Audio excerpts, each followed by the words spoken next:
focus on physical activity, which is what Jane's assignment to me is, but I wanted to expand it a little bit to talk also about how we get people to think differently about physical activity, which seems to be the most elusive of many of the desires we have to keep our population young.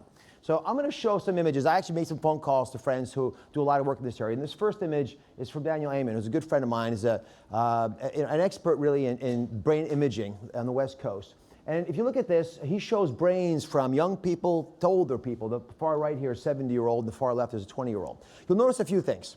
First off, this is a scan looking at function of the brain. So you see there are lots of holes in the brains as you get older.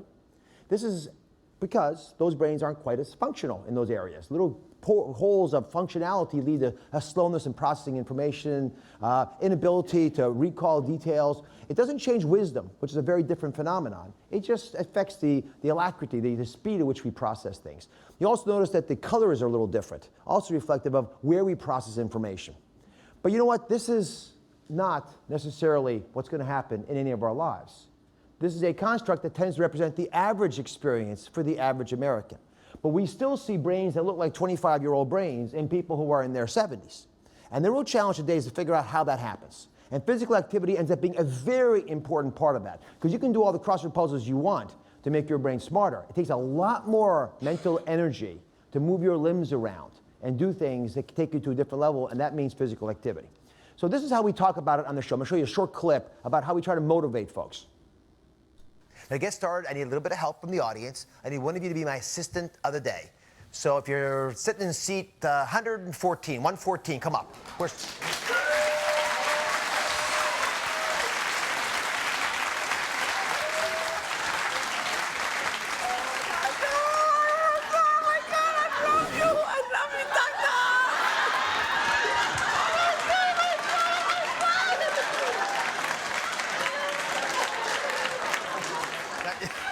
I'm not sure it's going to work like that. Let's try it this way. There you go. There you go. Well, are you ready? Yeah, I think so. All right. What's your name? My name is Yolanda. Yolanda. All right. Yolanda, have you ever had a urinary tract infection? I don't know. You don't know? If I asked you, I don't remember. At a calmer time, what would you have said? I don't remember. You don't remember? Have you ever had burning down below? Have you ever had a feeling that you'd go to the bathroom but nothing came out? I don't think so. Nothing think so? Maybe years and years and years ago, not. All right. I don't remember. So Yolanda, I'm going to show you, if you're willing to play with me, a little bit about infections. Okay. You on board? I'm on board. Okay, oh come. My God, oh my God. I'm shaking. All right. Oh my God. Now, we like to start off with a little anatomy section. Okay. Are you up for it? Okay. Okay, look, the gloves match your name.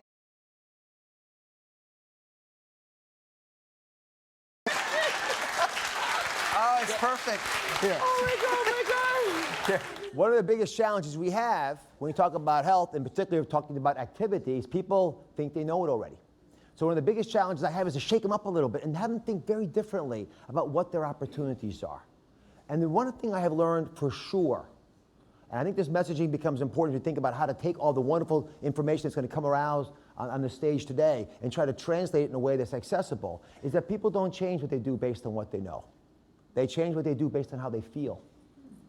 For example, this is an image of osteoporosis, something that we know starts in the 20s for a lot of women. And you know, when it progresses to a normal-looking bone, this beautiful, elegant, thick, structured bone, to the osteoporotic appearance on the right here that looks like it's been eaten by moths, right? Your first thought is, what medication do I take for that?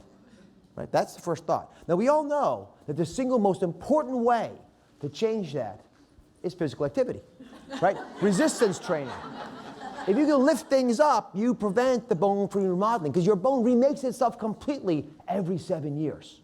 So it's not going to waste energy making cells and making strong bones and sinewy muscles if they're not being used. Why would your body do that? So it begins to purposely divert attention to the bone and focus it on other things like your belly fat. And that's what ends up happening too frequently, as we don't keep physically fit. Now, I have a good friend, Dan Buettner. He wrote a book called The Blue Zones. And Dan took me for an Oprah show years ago to different places. We went to Costa Rica. He had gone to Sardinia and Okinawa. And in this country, we went to Loma Linda, the place where we actually lived the longest in the United States. And when we looked at these different countries, the chance to live into age 100 was 4 times greater 4 times greater than if you live in America. So what's different? Well, they have different kinds of foods they eat. They're all wholesome foods, but different kinds of foods. You have lots of meat in Sardinia, you have plant-based in Costa Rica, etc. They have different kinds of social mores. In some countries, couples were a mandatory rule, and others that just wasn't what was going on. But one thing they all shared was daily, arduous physical activity. Rigorous activity like picking up the bucket, climbing to the top of the hill, and climbing back down again with it full is what was customarily done day in and day out. And we believe allowed them to avoid the frailty, which is the #1 cause of death in America. If I got rid of all the cancer in this country, got rid of it all, we would live on average about 2.8 years longer. That's it. 2.8 years. What kills us is we're so frail, when we get cancer, we can't weather the storm of treatment. Sometimes we get heart problems, which is the #1 cause of death. Can't go through the procedures. That's my specialty. We look at a person, we say, what's their protoplasm? What do they have in their soul, in their body that's left as a reserve to get them to a pretty traumatic operation? So we can impact on their aortic valve or coronary disease or whatever they may have inside of them. So that frailty issue is something I'm going to come back to over and over again because it's so fundamentally important to how we define longevity and the quality of life that we have, and impacting on events like Alzheimer's and other causes of dementia. Now, in my specialty of atherosclerosis, and this is an example of an aorta, the big tube coming down your back. This is the tube that tore in John Ritter, for example, that caused him to die. But in most of us, it's pretty thick and gets thicker as we get older if we have hardening of the arteries. But I'm showing that for a reason. You notice this structure on the right, it's a kidney. It's normal. The kidney on the left is a lot smaller. You know why it's smaller? It's dead. That kidney died. The blood going to it is clotted off. The atherosclerosis, the hardening of the artery, the main aorta, when it was going to that kidney, was so thick that the blood couldn't get past it and it closed off. But let me bring this alive to you, if I can, with a movie. This is a movie about the major artery on the inside of your heart. It's called the Widowmaker artery, the LAD. So inside this artery, we know in young people, by the time you're 18, 20 years of age, you have a little yellowish plaque. That plaque grows in your 30s and your 40s and 50s. It starts to get larger, and it grows larger into your 50s. That plaque gets fragile, and sometimes it ruptures like that. It tears. Something happened. Now you have an open sore on the inside of your heart. That blood vessel now is going to try to form a scab on it, try to fix it any way it can. As that scab forms, it gets larger and bigger, and all of a sudden, kaboom! You just saw the leading cause of death in the Western world. And the question is, how do you avoid that? Now the good news, because that seems pretty scary, doesn't it? But the good news is that plaque ruptured and that clot formed in minutes, hours, and days, not months, years, and decades. So what it's really saying is you might have a plaque that started when you're 20 years of age, but by the time you're 60, if it's still there and progressing slowly, it could go to 150 years of age without being a problem. But if it ruptures and tears, that becomes an issue, which means what you had for lunch today and who you fight with tonight can influence your chance of having a heart attack tomorrow morning.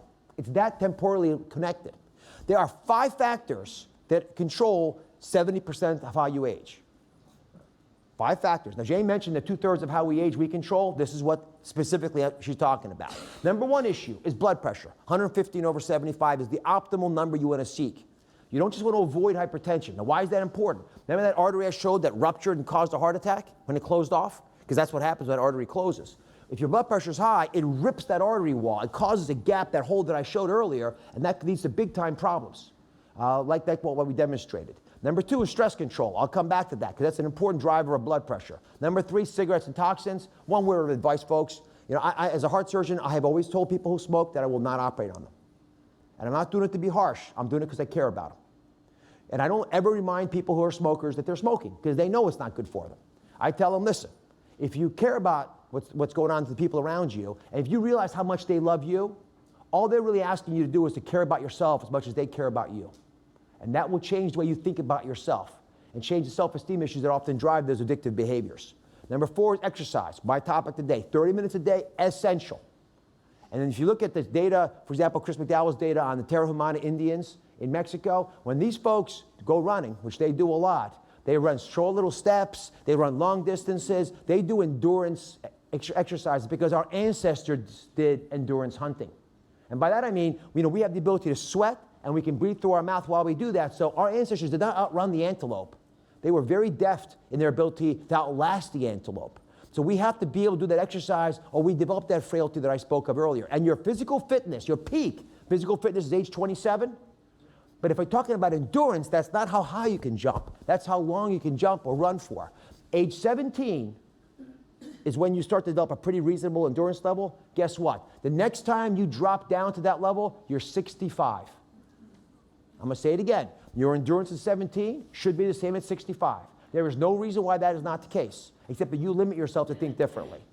Healthy diet that you love, and I'm not going to spend much time on that because it's not my topic, is another essential element. If you don't love it, you won't stay on it. So this is how we should exercise one big muscle, the diaphragm muscle. This is why breathing is so critical. When you inhale, your diaphragm comes down, your belly button goes out. As you exhale, belly button in, diaphragm, that big orange muscle goes up. That's a big difference. Most of you, when you take a deep breath, you go like this. What this animation is showing is that muscle, that diaphragm, can only be developed and strengthened if we learn deep belly breathing, which is, by the way, a wonderful way to deal with stress. Because deep belly breathing, which is a source of most mystic religions, the core of yoga, meditation.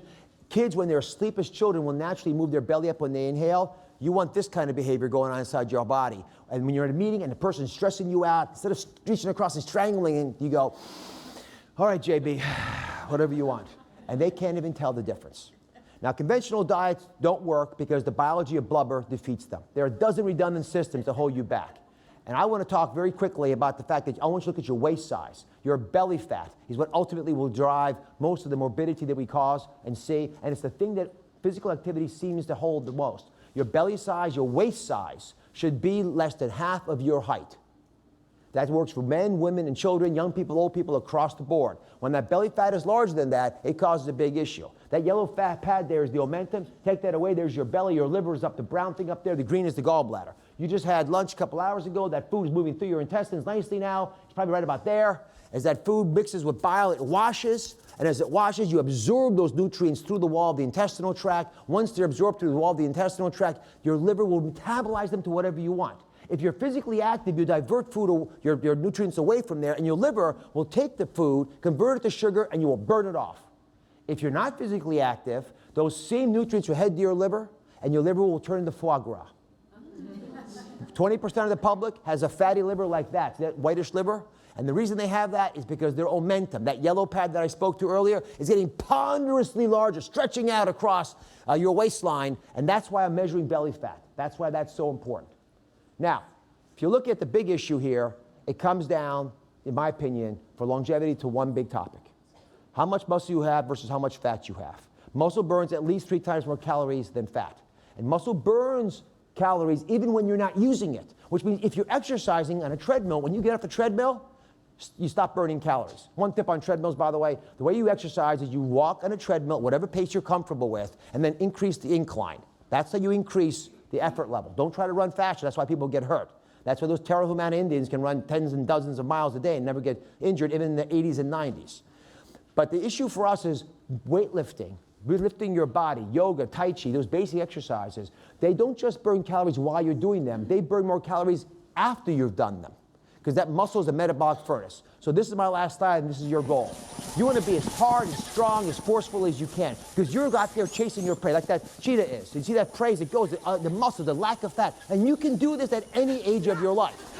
It takes some effort, but you can do it. It can work. Thank you very much.